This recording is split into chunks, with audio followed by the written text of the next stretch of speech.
Hello guys, good morning. So yan, papunta na kami ng NCF kasi ngayon po ang aming live sa One Media para sa gaganaping translasyon. So isa po ako sa mga special guest host. Tapos yan, civilian pa po ako. Doon na lang po ako pagbibihis sa school. Tapos yan guys, sinundo ako guys.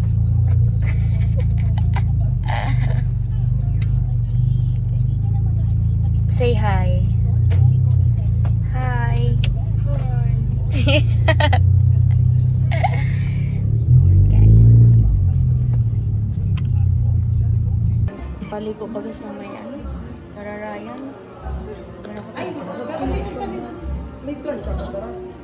Gawin ko na muna na yung mata. May ano na ba yan? Soundcheck daw eh. Soundcheck, sound.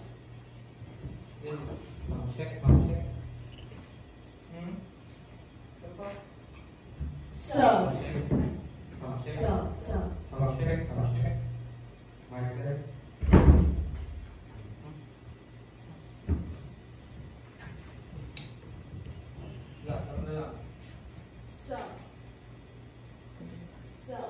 Soundcheck. Sound.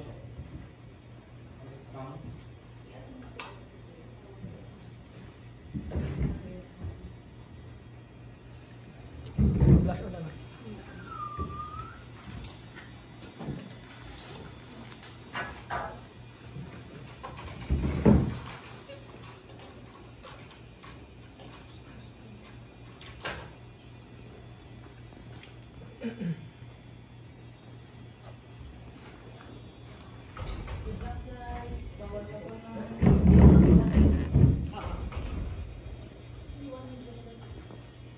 Hindi pang One Media TV48 na group. Sige. Translasyon 2024 special. Iyon na nila ba ng data? Mag-subscribe po sa muyang social media accounts na iniyong live na iniyo na ilang adal ang may tataos sa kuya. Pero para mag-iniyo sa gabos, kaya sa mga pinesa. Pero para sa mga nakulang... Every memory becomes a timeless story. Eternal Chapels and Mortuary Services, Naga, as in Eternal Crematory Naga, ako Bicol Party List, Aguila Auto Glass, the original #1 windshield and auto glass supplier in the Philippines, KD Sportswear and Apparel. Yan, ibaman po kita ang KD Sportswear and Apparel, the best apparel, sa tuyang mga sponsor ko. Ay, sikap si Tina ang winok, magbabalik po kita.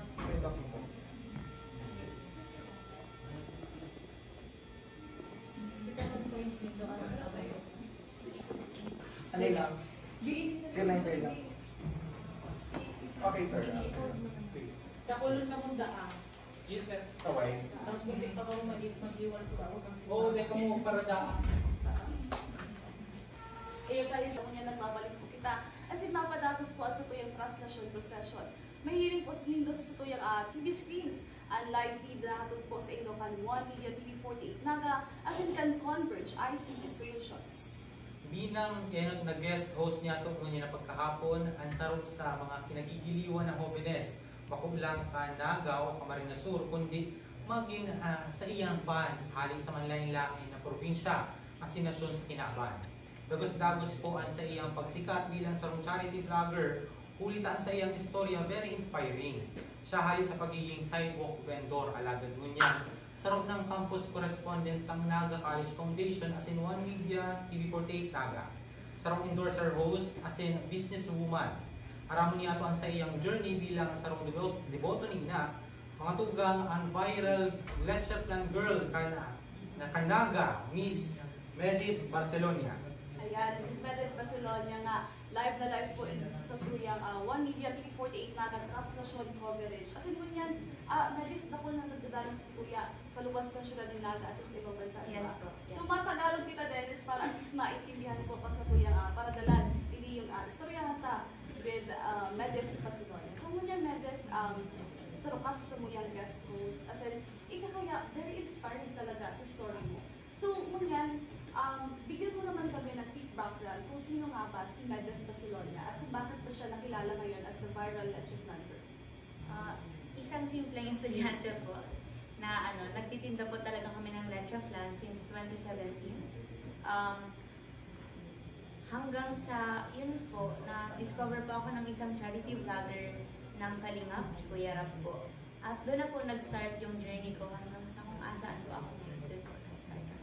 So Dennis, gusto ko lang mahapot, paano nag-start bilang leche flounder? Ano yung family business nito o ika talaga nag-decide ka na mag-build ng leche flan? Sa outside to, hindi talaga Family business po. Mama ko po ang gumagawa ng leche flan, tapos kami lang po yung nagtitinda. So ngayon, di ba, sikat-sikat ka na, ang dami nang nakakilala sa'yo sa ibang bansa. Ang dami mo nang parang Medeth Basilonia team worldwide na Yes po. sumusupport sa iyo. Pero ikaw, anong ba si Medeth ngayon? Simple pa rin ba katulad ng dati o may nagbago ba sa'yo? Ganun pa din naman po, simple lang din naman po pa rin ako. Pero siguro po yung nagbago lang yung mentality ko, mas lalo pa siyang tapos yung faith ko po, mas lalo pang tumatag. Kasi marami ng tao na andyan para isupport ako, tapos yung mga tao na naniniwala at sumusuporta. So parang yun lang po yung nagbago. Na mas inspired ako ngayon na gawin yung mga bagay na alam kong ikakabuti ko at may mga tao may inspire. Medeth, sabi mo nga kasi bago, mentally nagbago. Katong day ka pasikat hanggang ngunyan nasikat ka na. Ano si mga pagbabago pag-abot sa aspeto ng mentalidad, perception? Okay. Si ko po, ang faith ko po talaga kaya even before malakas na talaga po yung pananampalataya ko. Na yun, given na, andun na talaga siya. Pero parang mas napatunayan na totoo pala talaga na everything happens for a reason. And lahat talaga in God's perfect time mangyayari. So parang yun yung yun yung nabago na, okay, totoo pala talaga. Yung mga paniwalaan ko noon, totoo pala talaga na mangyayari. Saka, madali yung siya nagsikat. Diba? Na-feature lang sa sarong vlogger. Tapos sikat na agad siya. So nakakabigla ba sa part ko? Kasi parang simpleng nagtitinda ka lang sa sidewalk and then may lalapit sa'yo, mag-vlog ka. Tapos pagkatapos nung makilala ka na, napakarami. Actually po, matagal na po, since 2022, pandemic pa. Maraming beses na din po ako na nag-feature dyan sa pero yung mga small vloggers pa lang, small charity vloggers, tapos yung mga sinishare yung profile ko, kasi yung mga captions ko nagugustuhan nila, kasi parang mga words of wisdom, tapos yun po. Pero nung ngayon po, yung nung na-discover po ako ni Kuya Rap, yun yung grabe talaga yung na-shock talaga ako. Yung Kuya Rap, istalo mo na before? Hindi po. Nakilala ko lang po siya nung napuntahan niya ako, nadaanan niya ako, tapos yun, tinulungan niya ako, naging part ako ng Kalingap Angels, Kalingap Beneficiaries. Tapos yun na po, nung na-discover po kasi ako, nag-stop ako ng pag-aaral. Pero dito na po ako nun sa NCF, first year, hanggang first sem lang po ako. Kasi sa second sem, wala na, alam mo yan, doon po nasubok yung field ko talaga. Kasi, nung pag-stop ko, alam mo yan, ginagawa mo naman ang lahat, nagtitinda pa din naman kami, nag-work ako pag wala akong kaso, kasi pag vacant time ko, kapag nagtitinda ako ng iba pa, tapos nag-work pa ako. Tapos still, kulang pa din, as in kulang pa din. Doon na ako surrender na talaga lahat. Surrender na lahat kay God. Tapos, yun po. Itong during katong tig-vlog ka, araw mo ba na kupaan kang video? Hindi. So biglaan lang talaga. So nakita mo na lang yung sarili mo nasa, YouTube? Facebook? Before po matapos, YouTube po, before po matapos yung video, yung pag-interview sa akin, may mga camera, doon na po sa akin pinakita na nasa vlog pala ako. Tapos nung ginlag ako, hindi naman po ako agad nag-expect na mababago na ang buhay ko, na makakapag-aral na ako, makikilala ako, wala. continue lang po ako kung ano yung ginagawa ko before, continue lang hanggang sa doon na po, parang doon na binagsak sa akin yung mga blessings, yung mga doon na po nagbago. So, ang ganda lang talaga ng story ni Medef na nagsimula siya sa parang hindi ganun kalakihan na sahod para sa family mo. And then ngayon, ang dami nang tumutulong sa'yo galing pa sa ibang bansa, dito sa Pilipinas. Pero ngayon, since Peña Francia Fiesta, si Inang Peña Francia, para sa'yo, sino yung reyna ng buhay mo? Para sa akin po, yung reyna ng buhay ko, yung mama ko po. Kasi, siya yung nagbibigay ng faith, ng lakas. Tapos, siya yung nag-guide sa akin para kung saan ako, kung ano yung magiging medic in the future. So, yan po, si mama po ang reyna ko kasi sa kanya ko nakikita yung mga dapat ako. Siya yung nagiging inspirasyon ko para mas magpursige, para maging light din ng ibang tao, para i-inspire yung ibang tao at para maging hope ng iba. So, yun po. Para sa iyo mga tito, saan ang reyna ka pa? Siyempre, siguro sa akin, si mama ko. Kasi alam mo yun, yung kahit simple lang yung mga ginagawa niya, super lakas ng effect para sa'yo. And at the same time, ang ganda lang din ng kay Medef kasi ang ganda ng relationship niyo. May mga vlogs kayo din, together with your mother. And then ngayon, parang ang nangyayari, kasama mo pa rin sila. Kahit sikat ka na, kahit kilala ka na ng maraming tao, kasama mo pa rin sila. Hindi nagbago yung relationship niyo. Mas parang mas tumatag yung relationship ko sa family ko, especially po sa mama ko. Kasi, ngayon ko po na matupad yung mga hard work ko, even before po hanggang ngayon. Parang ngayon po nagkakaroon na ng, ma-achieve ko na talaga yung life na pinaghirapan ko para sa kanila. So, Medit, itong pag-vlog sa iyo, nahiling mo siya? 1.2 ata or 1.3 po. Nung una po, wala naman po. Parang ko lang na ito talagang vlog na to yung magpapabago ng way. Ito talaga yung parang way ni God para ipakita na ako, di ba? Kung tigasan ka, hindi mo sa akin sinurrender yung future mo, yung mga struggles mo, hindi mo ito makikita. Tapos yun, doon na po ako na nung hinanap na ako ni Ma'am Maribik Balance, nung pinahanap na po ako ni Mr. President Mario, doon ko na po na naramdaman na, ito na talaga yung makakapagpabago ng buhay ko. Ayun, Dennis. Napakaganda ng kwento ni Medef. Pero ipagpapatuloy natin yan mamaya dahil may mga sarado ng kalsada ngayon katulad ng sabi natin kanina. At para makarinig tayo ng balita sa labas, kasama natin si Kyla Casulla, kasama din po Traffic Chief PSO. Kaya panoorin po natin ang balita ito.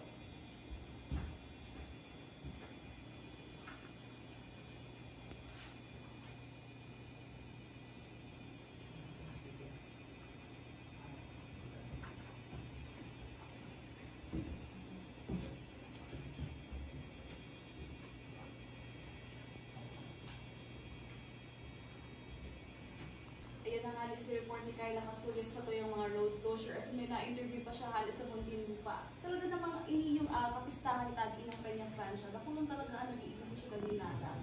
As in, ngunyan nga katong last Peña Francia Fiesta, ang estimated crowd siguro 950,000. As in, ngunyan, inaandam na magkaikot na rin 1 million na mabisita sa Ciudad de Naga.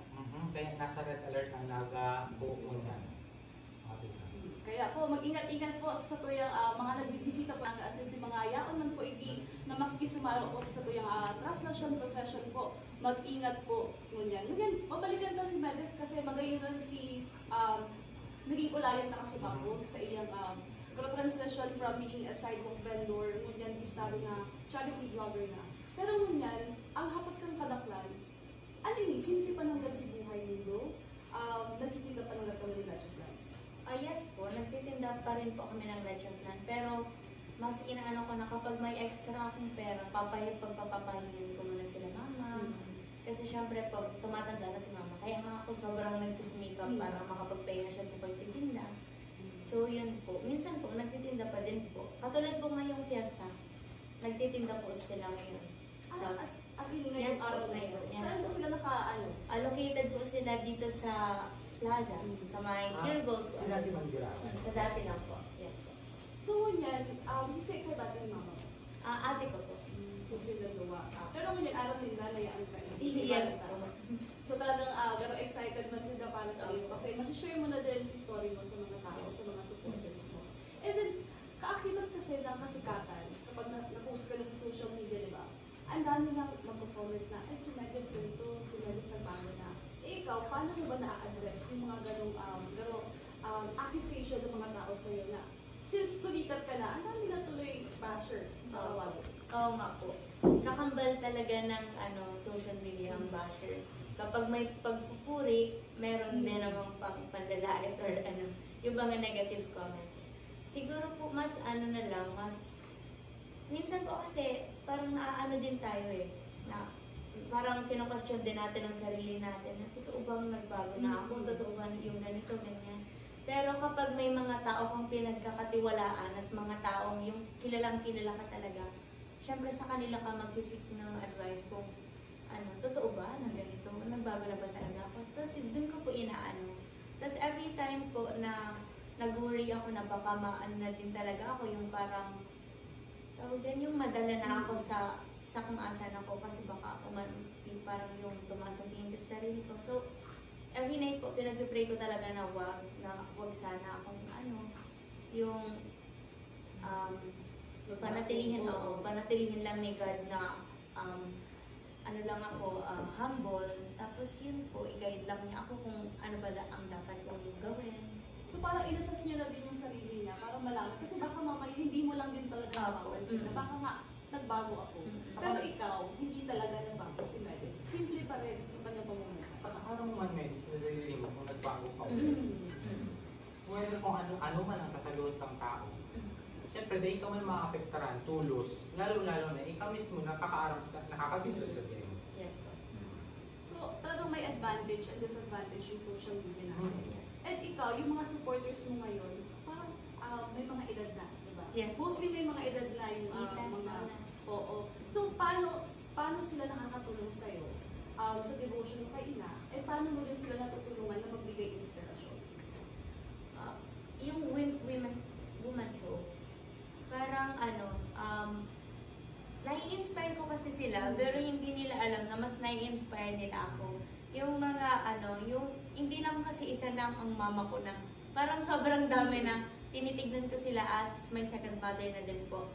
So, parang sobrang dami nang nag-guide sa akin, sobrang dami ng yung parang nagiging shoulder to lean on ko. Parang ganun po.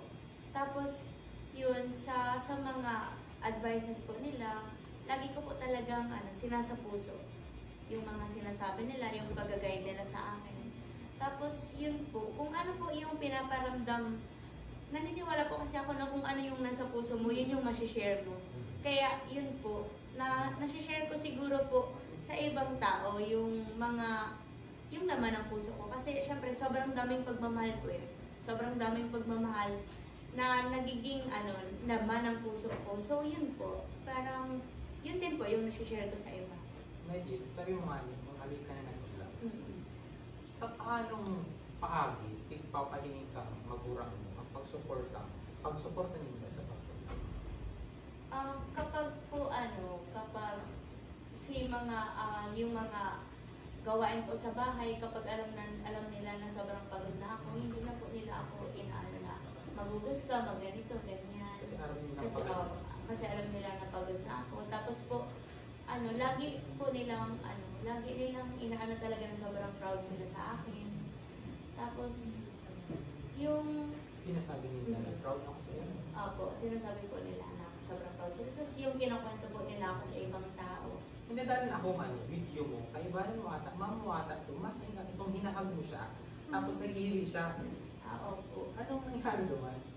Kasi po, may siya, may ubo siya noon na parang matagal na. Tapos, pina-check-upan ko po siya that night. Tapos, yun, parang natatakot siya yung sa magiging result, na paano pag may sakit ako na, ganyan. parang pinapatatag ko siya na walang ibibigay na problema or pagsubok ang Diyos na hindi natin kayang malagpasan. So kahit ano pa yan, andito lang ako para tulungan ka. Andito lang ako para palakasin ka. Parang ganun. Yung branch of yes ba, ang lagi mong ginagawa is parang nagtitinda kayo. Yes po. Nagtitinda po kami ng light shop lang.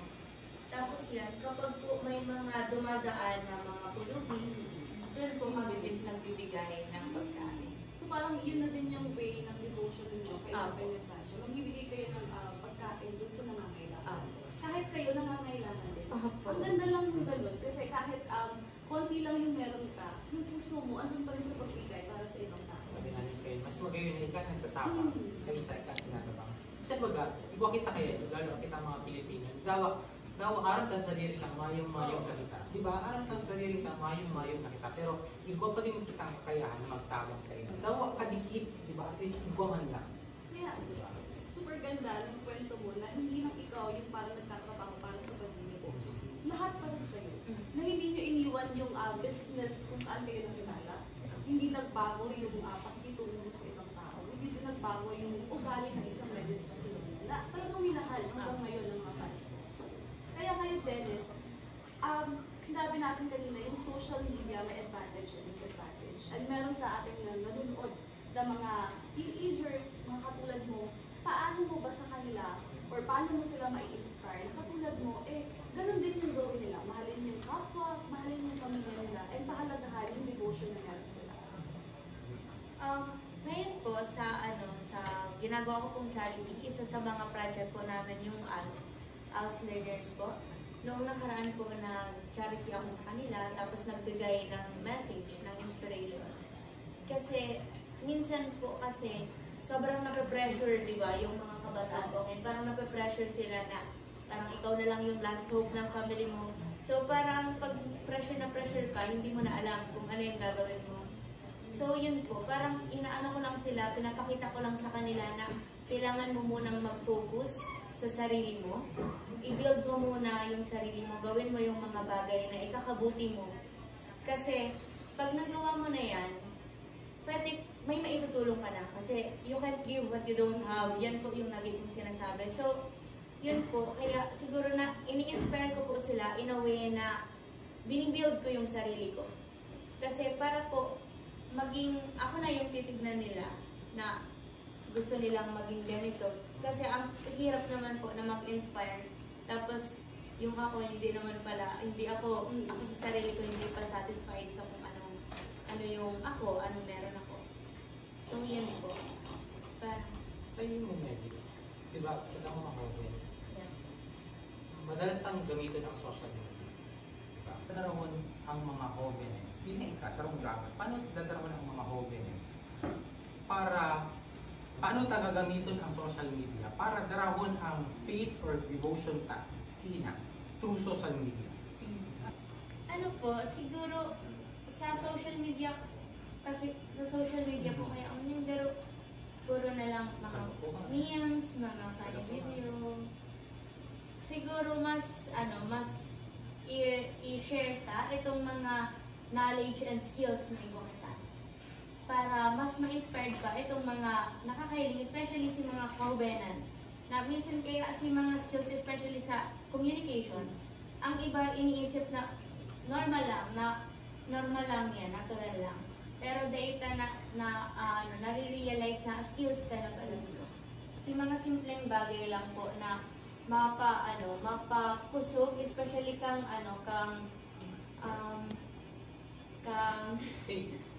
fail, tapos kang ito pagtubod sa sarili. Yes. So, Dennis, magayon po sinabi ng kasibago na you can give what you don't have. Pero malang hindi yung nagsasalamin sa tuyang devotion kayo na. Kung may yung listado sa inas para sa sarili, di mo siya maitatao sa ibang tao. Yes. Di mo mai-share sa inyo na magtubod ka sa hindi magtubod ka sa kaiyan. Kundi ikaw mo nagtutubod. Di ang magayon nun lang na si Medit sa garo representante at sa mga hotelers na grabe magtao. As in, di siya nasusubok. Di niya kinukulong sa sarili niya na ay ako vlogger na, di na ako pwede kapuntan. ako vlogger na, listado na ang tanggapin na tao. So, grabe pa lang ang pagtabang niya. Si mga charity works nilo, ako lang tabang para sa mga pahobenesan, sa mga talagang nananahin po. Kasi doon yan, papadagusin pa ng galing. Yes po. Especially po ang community ko po, yan talaga ang yan talaga po yung namin, project. Especially sa mga katulad ko na kabataan, na mai-align, especially yung mga kasi syempre po, lang tayo, bata lang tayo, nagkakamali, di ba? Very normal na magkakamali tayo. At yung mga pagkakamali na yun, minsan na yung mga naririnig natin galing sa ibang tao, parang nag-i-influence sa atin na hindi na natin pwedeng mabago yun. Hindi na natin pwedeng maitama yung mga pagkakamali. So yun po, parang gusto kong patunayan sa iba na hindi yung totoo. Na ikaw sa sarili mo, kahit ano pang pagkakamali ang nagawa mo noon, kayang-kaya mo yung mabago hanggat yung faith mo andyan, faith mo sa Diyos, faith mo kay Ina, and faith mo sa sarili mo. Tapos hanggang nagpapatuloy ka, kayang-kaya mo mabago ang buhay mo. Parents mo, religious.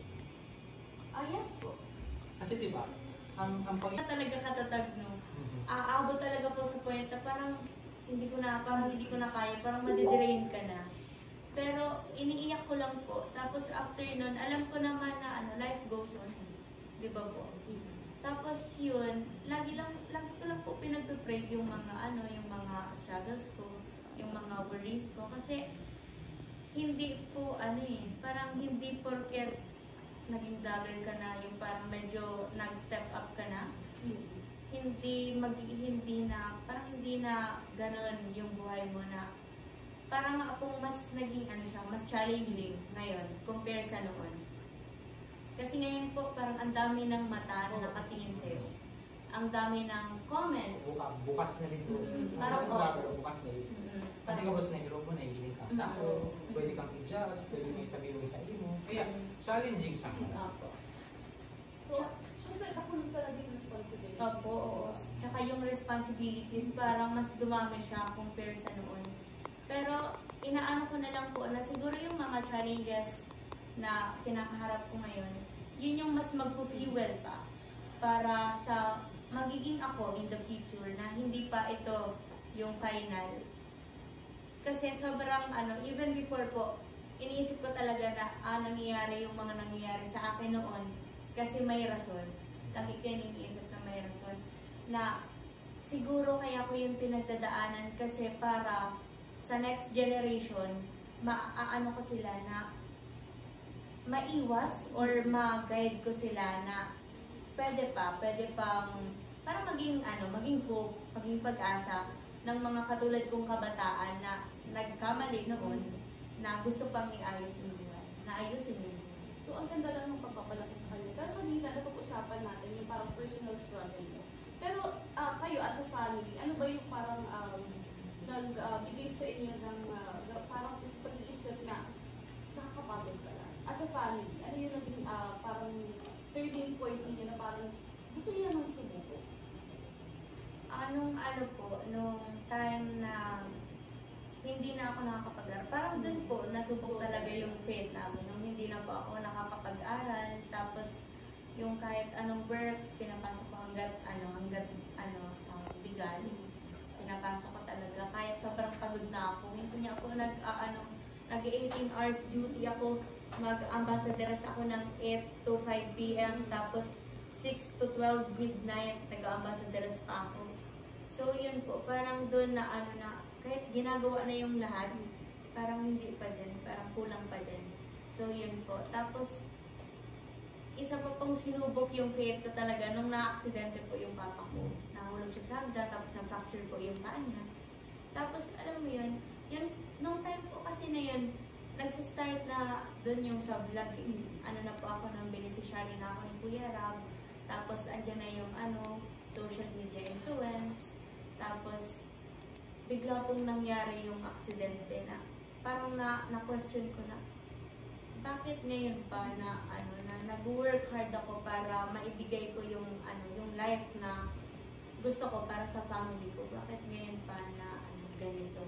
Sobrang takot po ako kasi parang parang may part sa akin na baka hindi na maging worth it yung mga pinaghihirapan ko. Kasi syempre po, ginagawa ko itong lahat unang-una para naman po sa family ko, tsaka sa mga magulang ko po. So yun, parang hindi ko na, paano pag naabot na ay na-achieve ko na yung kaya ko na silang ipasyal. Kung po doon na, nangyari talaga yun para ipakita sa akin na hindi na ako nag-iisa, na may tutulong na sa akin in times na kailangan ko ng tulong. Parang yun na yung sa akin ni God na susubukin talaga kita, susubukin at susubukin kita, pero bibigyan kita ng mga tao na tutulong sa'yo, na mag-guide sa'yo at susuporta sa'yo. Pero Huwag yun yung nahihingan. Kasi nasa takot talaga kung paano mo hihili mo itong problema. No? So magayon lang ito, pero yaon sa ito tapos meron na po amo na naging father mo na aksidente, na-question mo na yung faith mo, pero bumalik. Kasi may mga tao tumulong sa'yo. At ikaw, parang naging lakas mo din yun, nagtumulong sa ibang tao. At kahit hindi ka huminto ang ganda lang noon na hindi naging hadlang yung pagkaka-aksidente ng papa mo. Pagkos parang mas naging lakas mo yun, para at least magpatuloy. Kasi andyan pa yung family mo, andyan pa para ipaglaban. Sa kagayunan duman, baka man kagayunan. Pero sarap lang sa positive side duman. Nangyayari siya, may mga nagtatanong kasi paano kung nangyayari siya duman sa mayot na kapasikat, mayot pa sa pagtatawag. So, sarap man itong positive side. Siguro mas grabe si magiging epekto sa iya kung nangyari ito. Pero mayong-mayo talaga. Pero talaga si God, naghihiro siya sa hindi inaasahan. Tunino, yung inaasahan. Tama yun ang kanyang gransya. Kasi sabi ko nga niya, ikaw mga family ka mo, grabe sa pagtubod ng Pilipino ng kanyang gransya. Pero kung yan, ano si mensahe mo para sa mga kabileso na kapag pa niyang Francia Fiesta, inisip kita bakasyon na ito sila dito sa mga kabilesos na mayong klase, kaingalo nila. Kaan itong mensahe mo na pero di ilang pa niyang Francia Fiesta kung ikuhan kami na pili mo na mayong klase. Pero ipadanayon ta sa tuyang pagtubod buong taon as sa araw-araw. Mensahe ko lang po sa mga, kasi dumaan din po ako sa stage na yan na pag kanya parang siya, iniisip ko na ito yung time na makakapagpahinga ako. Ito yung time na hindi ko iisipin yung mga school works, school activities. Pero hindi lang pala yun ang Peña Francia. Ang Peña Francia dapat magbigay ka ng hope or light sa ibang tao. Yung mga small acts of kindness, yung mga gagawin mo na makakatulong or makakapagpasaya sa ibang tao. Especially ngayong fiesta, lahat nagsasaya, lahat nagdiriwang. So yun po, mas palaganapin yung kindness natin, especially sa ibang tao. Ang Peña Francia mo niyan, pakulang siyang madibusyon ka, di ba? Masali ka sa translasyon, makaflubial. Kadakol pwedeng sa ilan. Kadakol pwedeng galanon. May parade, di ba? Kadakol pang iba na pwedeng salin. Kahit pakulang siyang nakafocus sa spirituality. Nagtatauman siya ng spot sa mga businesses, di ba? Ginagamit yung opportunity na ini or pagkakataon na ini para i-promote ang manday na business. Ang turismo, pang naga. Kung ako lang tabang talaga yung Peña Francia Festival. Pero tinatawan tamang partisipasyon sa mga estudyante na mabali sa mga barin sa mga Dennis, sa majorets. So, magayon lang talaga, nagkalaman yung Peña Francia Fiesta. Pero dito po paglingawan na itong devotion takiin ng Peña Francia, hindi naman siya ma-stop. Pag Peña Francia lang. Pag Peña Francia, kasi pagtubog ka, pag mayo na, tapos na. So, diba? Ito ang isip ng Covidesan. As in, magayon hindi yung platform, hindi yung sa tuyang special coverage. Madagamot ta si mga awag ni Badet na sa mga Covidesan, na ilan siya napundo.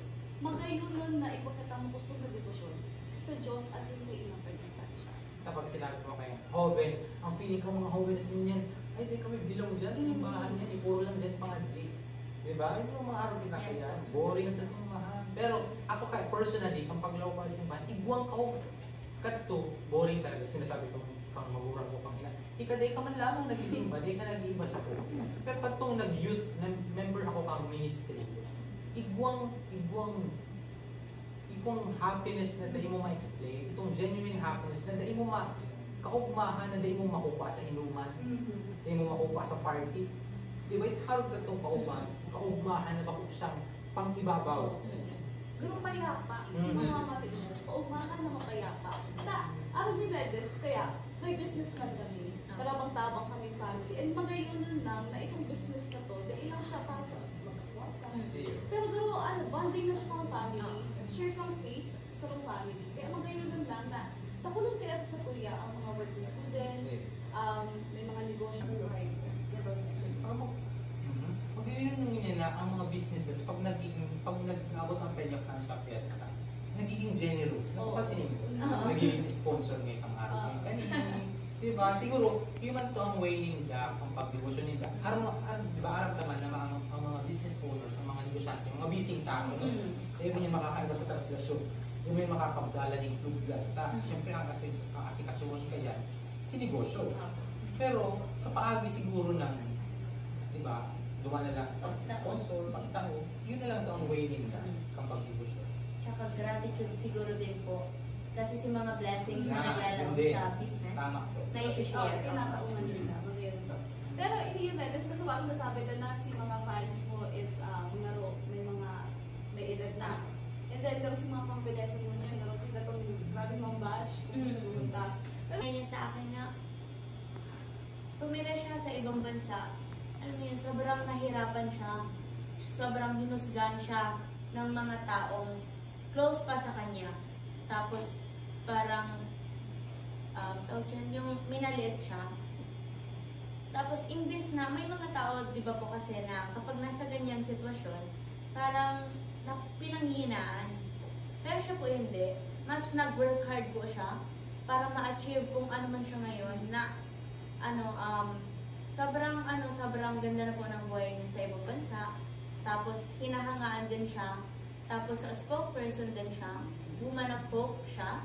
Tapos, yun, parang na-inspire lang ako na dapat talaga ganun na every time na may magda-down sa'yo, hindi dapat yun ang pumigil. Bagkus, dapat yun pa yung mag-inspire sa'yo para mag-work hard, para patunayan na mali sila. At para patunayan sa sarili mo na hindi totoo yung mga sinabi sa'yo. Parang yun po ang pinaka nag-impact talaga sa akin. Kasi minsan po, parang ganun din yung naging weakness ko po noon na kung ano yung naririnig kong sinasabi sa akin ng iba, parang dinadamdam ko, tsaka parang nagiging ganun ako. Which is mali po pala. Sobrang mali po pala ng ganun. Na dapat ikaw mismo sa sarili mo, dapat kailangan mong patunayan na hindi yung totoo. So parang same story lang kayo? Opo, parang same story lang po kami. Pero sabi mo nga kanina na parang kapag may nababasa ng mga basher sa comment section mo, dinadamdam mo. Pero ano yung naging turning point mo na parang kapag nagbasa ka ng comment, wala na akong pakialam? Nung napasok po ako sa social media, hindi na po ako gano'n. Parang nalagpasan ko na yung gano'ng stage na naapektuhan ako kapag ginajudge ako, yung pagkatao ko, yung physical appearance ko. Parang hindi na ako gano'n. Na mas naintindihan ko na alam ko sa sarili ko yung mga flaws ko. Alam ko sa sarili ko yung mga weakness ko. And also, alam ko din po sa sarili ko yung strength ko. Yung mga admirable sa akin. Yung mga good qualities ko. So, parang yun po yung inisip ko na lang na wala naman talagang perfect. Yung acceptance ko talaga yung mas nangibabaw ngayon. Na walang perfecto sa mundo. Hindi tayo pwedeng mahusga kasi hindi tayo perfect sa sarili natin. So, parang iniintindi ko na lang po yung mga tao gano'n. Kasi nga, yung sinabi ko po kanina, di ba? Kung ano yung nasa lalabas. Saka pag bago ka pa ng social media, influencer, talagang maapektuhan ka pa ang mga comment na yan. Kasi bago ka pa lang, hindi ka pa dyan sanay. Pero habang nag-ahaloy, magayon itong, bahala ka. Basta harap pang ginigibo, hindi ako nang tatapak ng ibang tao, maripang ginigibo. Magayon hindi yung mga fans ni Meredith, nagtatao sa iyo yung aral. Nadailang basta-basta, panahon ni Meredith, hindi yun ang gusto ko. Pero sinda kaya, nagtatao inspirasyon sa ako. As in, mas kita, akit ka pala. Pero pinapamati mo sa iyo na, ika iba. Diba? Na kahit mga gawang na sila, ika-akit pa lang, dahil sila naging superior sa iyo. Pagkos, tinatawan ka nila yung safe space na makishare kung mga problema mo. Yes po. Tsaka ano po, hindi lang yung tulong financial yung binibigay nila sa akin.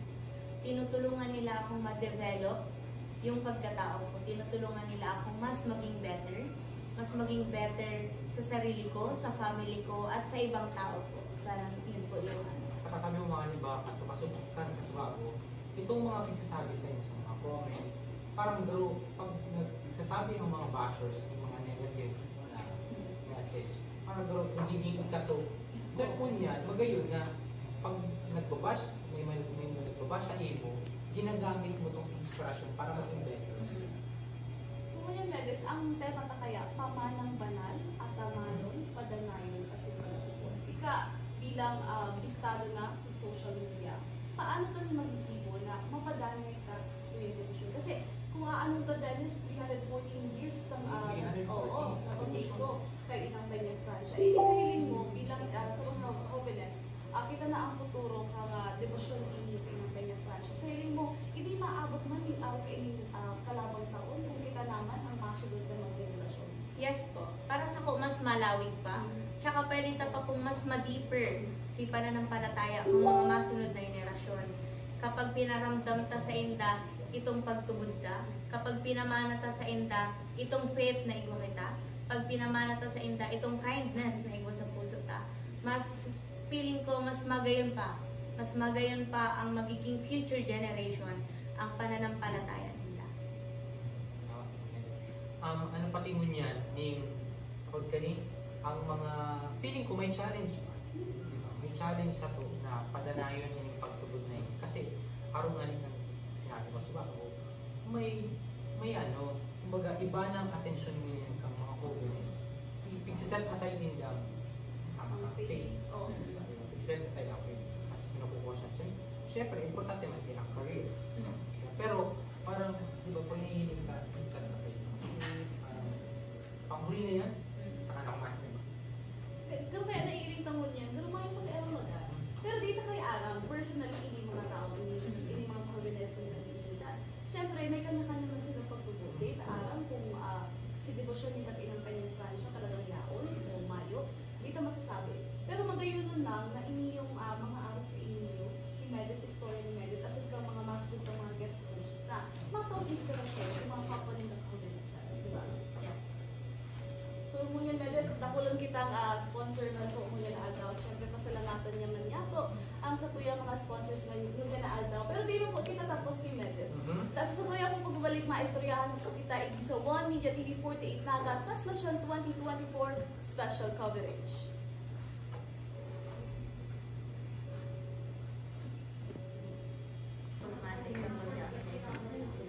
Ika din.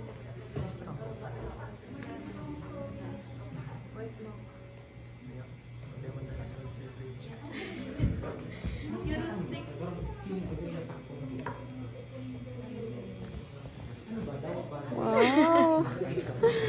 Galing. Isang A naman dyan.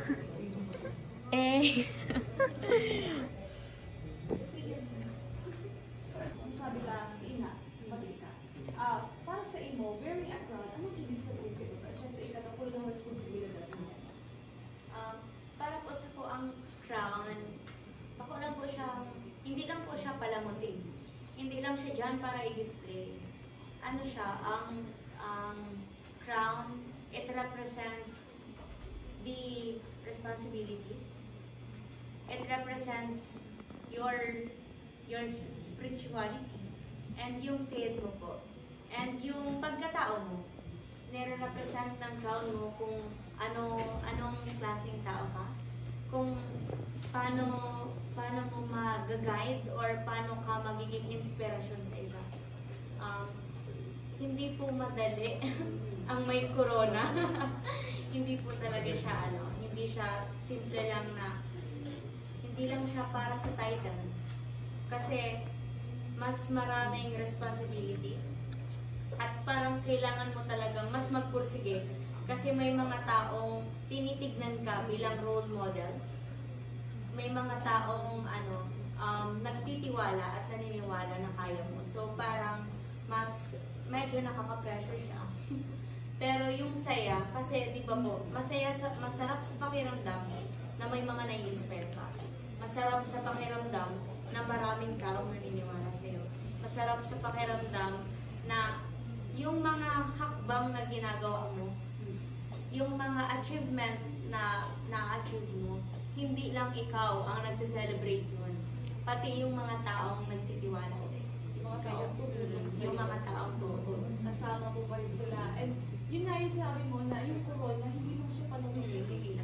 Para kasi sa ibang tao, kung may corona ka, parang hindi na nakikita na sa likod ng corona na yun. Yung responsibilidad.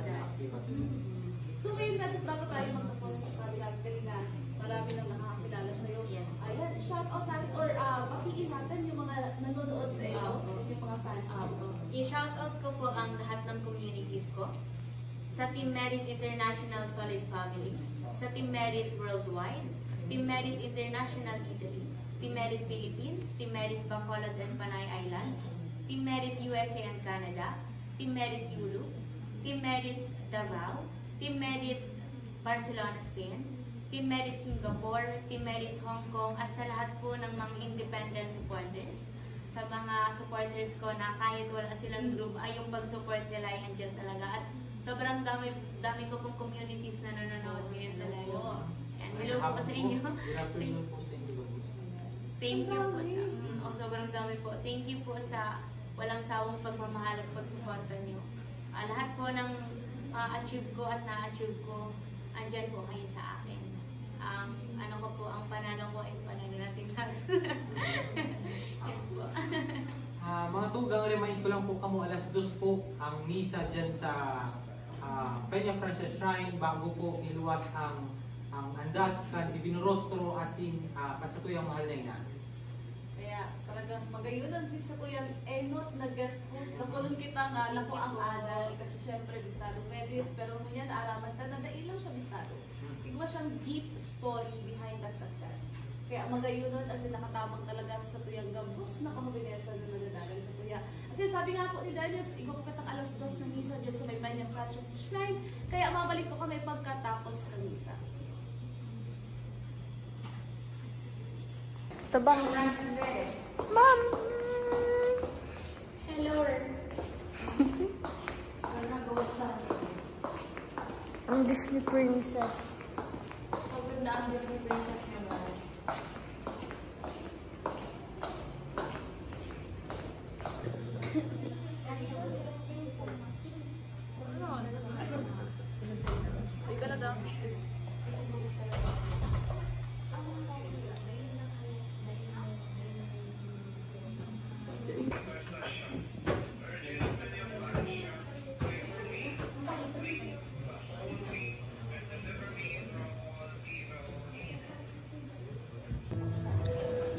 Pagkagising guys.